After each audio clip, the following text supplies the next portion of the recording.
Hello there folks, here I am back with another video. This time this video will be about rooting and Muladhara. I've been wondering for a while, and I've also been listening to people, and they would say, but how do you do rooting? Or some of them were not so conscious of it and would also ask, well, how do you actually, what it actually is? And um, there are so many people now who are starting to wake up and to realize that nowadays things aren't as they used to be before, and reality is much more beyond what we can physically perceive.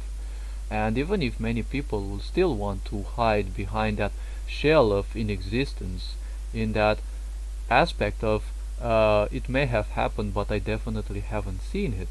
The waking up of the whole planet and the human race as well, and not only us humans, all the animals as well. That is why many animals will be seen dying more and more, because not all of them will be ready, just like not many people will be ready to move forwards with their life. So in our body there are 7 main chakras amongst many others, and these chakras are all situated down the line of our spine, with 2 of them situated in our head, and they all are situated in a line. The moment someone has an imbalance in their system, the chakras will start getting misaligned, and through this misalignment, that can also be seen in the positions of their body. If their head is not standing straight, right, it's heading right leftwards or a bit rightwards, they might have a neck imbalance, which means they are holding things off instead of saying them. They are pulling themselves down verbally and thoughtfully, or it depends. If they have a bind in their spine from a certain position, it means that there's definitely some great imbalance in that area. So you can use this to check with yourself and see, my spine isn't straight around my heart, so definitely there is a lot of thing in my anahata.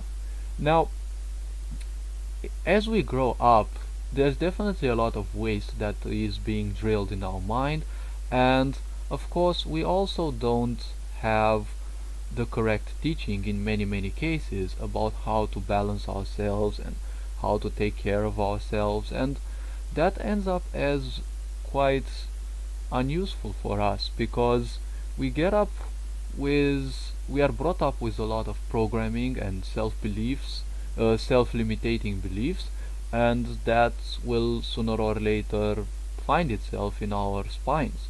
Also at school, usually the benches might be much lower than ourselves, and so we don't keep our backs straight, so we arch it forwards usually. And it is said that the spine will never allow itself to change its position unless certain imbalances in the ethereal bodies would allow this. Now, I'm not 100% a believer of this, and also I just don't uh, force you to believe everything that I say. I also ask you to take whatever I say with a grain of salt. So the Muladhara Chakra is the first chakra of the spine area.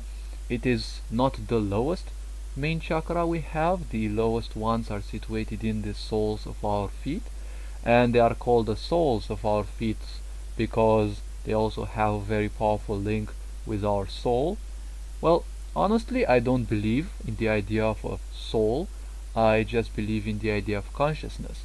And consciousness exists all around, and we are part of it, and our purpose in life is to learn and experience in the name of consciousness, and through that in the name of improving ourselves as ethereal entities.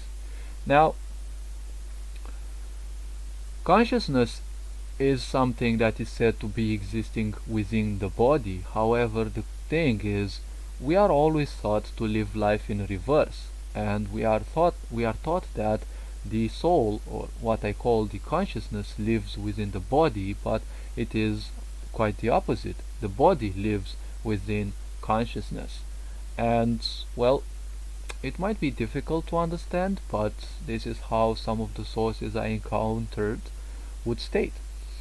So, Muladhara Chakra is the first chakra that we have from within our spine, and chakras are counted from downwards to upwards. It is located in between our anus and the sexual organ, and the Muladhara Chakra is the one responsible for the so-called process of rooting. Rooting is something that means being connected to Mother Earth.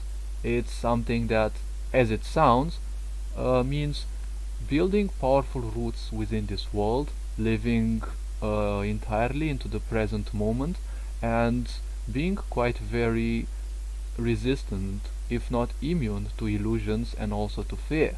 Because fear is what blocks the Muladhara Chakra and makes it go smaller and smaller. It's not going to disappear, and some people believe in a false concept called overactive chakra. A chakra cannot be overactive. There is no such thing as an overactive chakra. If a chakra is not balanced, then it is imbalanced, and just that. The reason why people think it is overactive is because, when a chakra gets imbalanced, there are two things that will happen. Either the person will be inhibited in that area, or the person will exhibit an aggression, a burst of that energy. So let's say with Manipura. Well, with Manipura, which is the third chakra, and it is the chakra of our will, of our physical strength, and especially of our motivation. Although I don't believe in motivation, it's most likely something used just to sell. The purpose of that chakra is to maintain our seat of power. It is the seat of our will. And if it is imbalanced, people will either be overly shy or they will be overly aggressive and domineering. So that's how Manipura would feel. Now, the reason why that is because, well, let's think about the channel that represents the chakras as a drainage pipe. And if, let's see that this pipe actually has two flows. Energy flows through us from the cosmos towards the ground, and from the ground towards the cosmos. And this energy keeps coming in and coming out. It's never-ending process. Even after you die, it still happens for a while. And, well, until all the energy centers actually dissipate, but even afterwards there are still remains of the such, and there are memory remains of the such. So that is why many people who have necromantic abilities actually become capable of picking up things about that person. Memory still remains impregnated all over that body. Now with Muladhara and any other chakra, if it is underfed, it means that another chakra is overfed, because there will always be a balance. If you have an imbalance in your chakra manifested by let's say overfeeding of that chakra, other ones, at least one other chakra, will have an imbalance in the sense that it will not be correctly fed. So not growing enough, it's not necessarily a growing, it's just a poorer manifestation. It will simply trigger the lower vibrations of itself. For example, just as you can see in the picture, the Muladhara chakra will have people feel secure and humble and grounded, stable, energetic, and will always be at optimal weight when the chakra is balanced. However, if it is imbalanced, they will always feel insecure, they will have fears and anxiety, they will always feel unstable, especially emotionally, and they will feel a great low self-esteem. Probably they will have problems with anemia, and they will usually be over or underweight, and most likely they will also feel constipation. Constipation is a clear sign of Muladhara problems. Now, whatever aspect you do, like Reiki or reflexology or whatever type of healing like theta healing and others, do not use these as a means to figure out what a person has.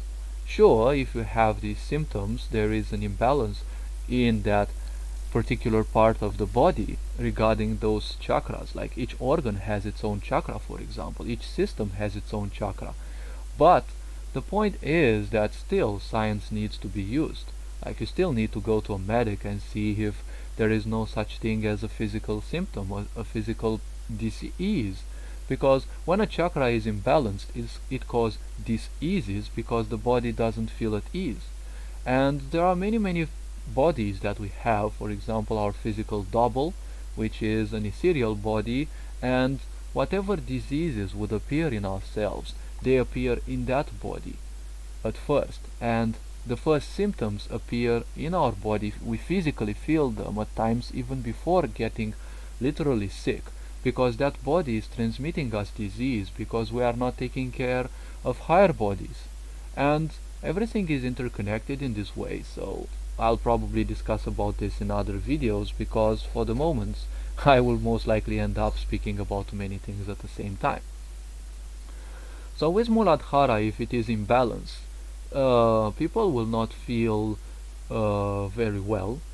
Their blood, for example, which is life energy, is going to feel very poor. That is why anemia will kick in, because the energy that the blood requires will not simply come from the planet through us and go back to the cosmos. We are constantly cleansed by these energies, but if our chakras are misaligned, they will have a harder time moving through us. That is why in many cases people feel a lack of energy, they will feel always bored, they will feel always poor, they will have low self-esteem, they will feel dominated and easy to be dominated, they will feel like people pleasers, and all the negative ideas are just pinpoints that their own chakras function at the lower vibrations that they can have. So rooting is something that can be done in multiple ways. One of the ways is to listen to drum music. Drum music is something that vibrates of the frequency of Muladhara, which, if I remember correctly, is 396 Hz. Drum music and ritualistic shamanic music are very good to listen for your Muladhara healing. Meditating on the color red and using the mantra Lam, you can pronounce it to accentuate, to accelerate the healing process, while also listening to numerous, let's say, Muladhara meditations. However, YouTube, for example, I heard it denaturates the frequency that a video is uploaded to, so most of the videos you will find on YouTube are simply not always the right frequency that you'd use. So an advice would be to actually find videos that vibrate at that specific frequency. For example, I would ask you to try and find videos from Infinite Waters or Ralph Smart. He is someone who plays great attention on such idea on his videos regarding certain chakras or meditation to be on the correct frequency. Another frequency for us is 432, which is called the frequency of healing, the frequency of Mother Earth. However, the point is that most of the music that we have nowadays vibrates at 440 Hz, which is a very imbalancing frequency. It is a frequency of hatred in a way. It is the frequency of all sorts of other things. It is said that in World War II, the overall vibration of our planet actually rose through to 440 Hz from 432, which meant that the whole planet was in distress because of all the pain and suffering the planet has been going through throughout the Second World War. Another way, so actually take care of what music you listen, because it is one of the way you are feeding your body, and what you feel your body will actually see in your life.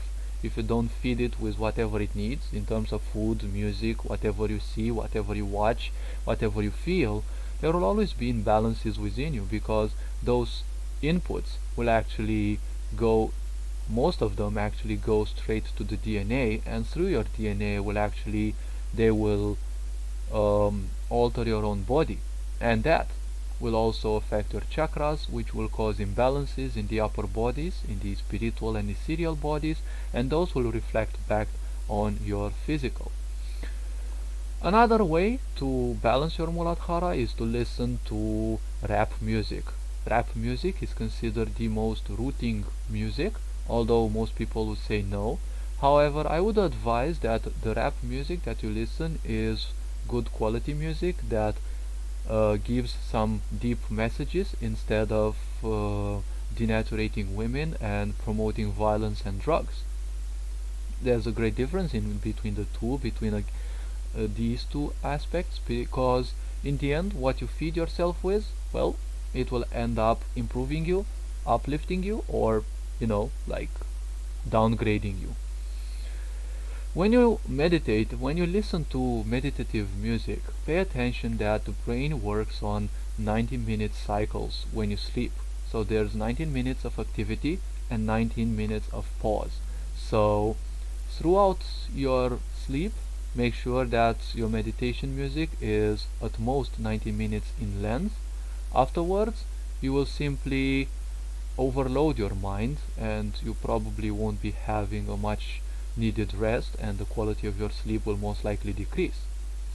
So try, if you want to meditate for very long times and you sleep long times, try to create yourself a list in which there's basically 90 minutes of meditative music, and then you have around 19 minutes or a bit more, a bit beyond 90 minutes of, let's say, 95 minutes of peace. Okay, when you sleep, everything around you is deeply accentuated. I've felt this throughout some of my lucid dreams, some of my vivid dreams. Like, for example, the sound of a computer can be like 10 times more powerful to your subconscious mind when you sleep. So make sure you don't have machines and things that tick or do repetitive sounds when you sleep, because they reduce the quality of your sleep and they induce all sorts of feelings within you that you will not understand later on, and you will feel that you don't understand why certain things manifest in your life and why you feel in certain cases, why you feel insecure. It's because there are all sorts of things that will annoy you while you sleep and you're simply disregarding them in your conscious life. Another way to balance your Muladhara is to go out in nature and um, put your bare feet on soil. It has to be ground, because rooting is also called grounding. And as you do this, you create a greater connection with the earth.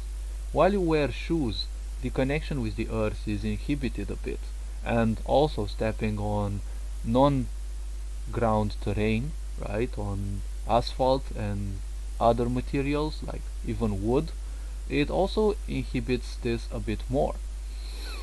Walking barefoot in your house also helps with rooting. Sleeping naked also helps with rooting. When a person is not rooted, much of their energy moves around their body. That is why people will feel physical fatigue.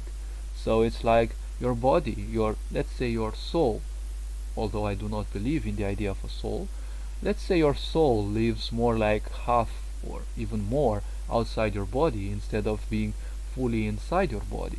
That is why many people will manifest hatred towards themselves, and this is something that, pushes your body, your soul outside your body, more or less.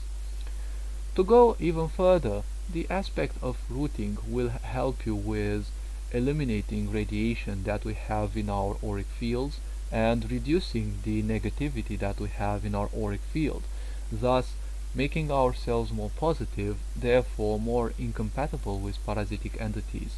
These will come in the moment they feel compatibility with them, and they will insert all sorts of, let's call them tentacles, within your bodies, and they will inject all sorts of ideas that will cause you to act in different ways. Those feelings when you just feel overwhelmed that you have to do something, that you're dependent upon, and you have to do it again and again, because those entities need to feed. If you're not rooted, it's one of the greater ways that they can access your body, because your body is not within your physical body. Your soul is not within your physical body, so it is it is much more prone to being infected. So, also, hugging trees outside is also another way to root yourself, coupled with having your bare feet on the ground, and it has to be fertile soil. Actually, it has to be soil. Um, it will help you more because through rooting and hugging a tree, you also have to ask the tree for permission. You have to ask the tree to allow you to use its energy, right? Positivity. Trees and nature cannot be negative, they will always be positive, and I've seen this through my eyes. I've seen the aura of salad, for example. It has a very purple aura itself, and even if you cut it, it still remains purple, which is a very high vibration. It goes a bit darker, like towards indigo, after you cut it, a while after you cut it, but I was deeply impressed that whatever happens, it just keeps a positive vibration. So it is with trees. Now, with everything after it dies, its vibrations go down and every energy bit that it had will simply dissipate. Trees usually have a green, or they might have, at times I think I saw a yellowish contour around them. It's not their full aura, but at least that I could see. Um, so hugging a tree allows you to use their roots instead, because if you are not rooted, you cannot relieve your body of wastes, of not necessarily physical wastes, but the spiritual influence that those wastes have against you. So your body will feel much better after you release those emotional wastes, those psychological wastes. Your body will cope with things much faster.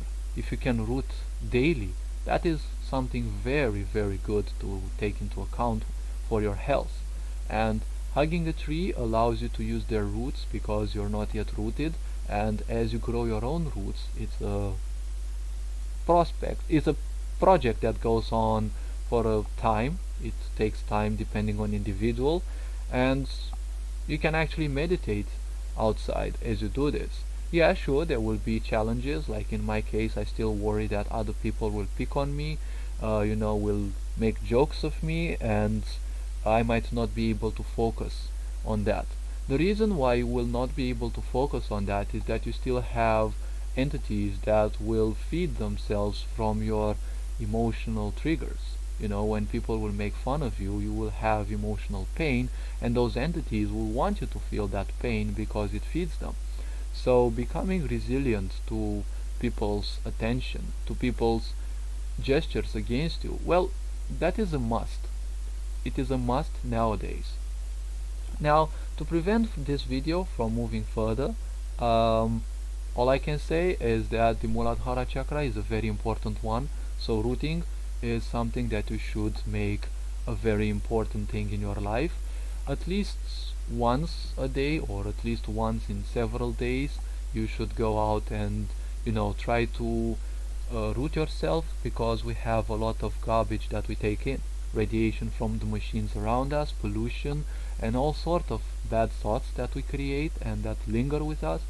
Most of them can be dispelled through rooting, because nature can only be positive. Also, one last aspect, rooting allows a great protection against cancer, because nature creates and the planet releases a lot of negative ions. These ions are very good against positive ions that we get from food, from pollution, and whatever else, because positive ions cause cancer. They cause hundreds, even thousands of cancerous preformations in our body that the body simply deals with them each day.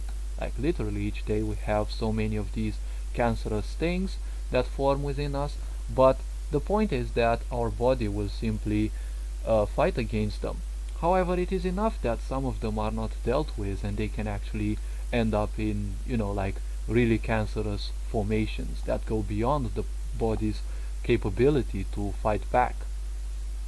Negative ions are one of the ways to remove cancer, or at least help you to fight cancer, because they neutralize positive ions, and depending on the quantity of radiation and toxicity that you're exposed to, you might need to root yourself more frequently or less frequently, because a part of the rooting will go towards dispelling your body of so many of the wastes.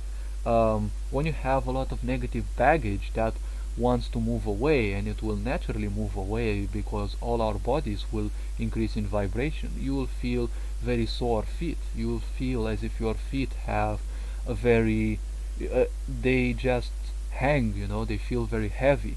That's a sign that you need to root yourself, because rooting opens the Muladhara and also helps the soles of your feet to function better.